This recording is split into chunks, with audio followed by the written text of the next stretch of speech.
Hi everyone, my name is Amy, and in this video, I'll show you how to add the Popper's Cookie Consent widget to your Shopify website. A Cookie Consent widget helps you inform visitors about cookie usage and manage consent preferences in a clear and user-friendly way. So let's get started.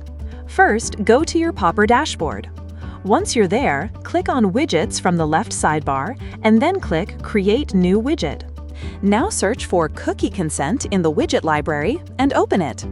Once the widget editor opens, you'll see the preview on the right side and the settings on the left side.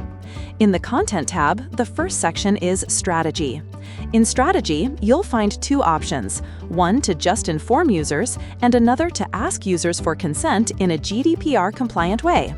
If the Ask Users option is selected, the Preference Center and Revisit icon will be available. In the Content section, you can edit the main message. You can also change or disable the cookie icon.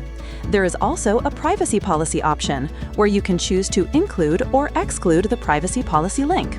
In the Button Text section, you can change the button text and also adjust the vertical and horizontal padding. Next, go to the Style tab. In the Layout section, you can decide the position of the widget. You can also adjust the padding and content width.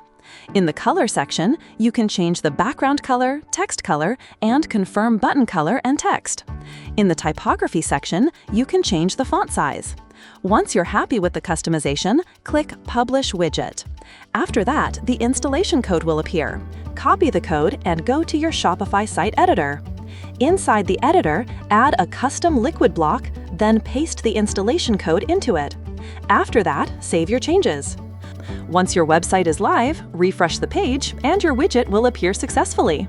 That's it for this video. I'll see you in the next one.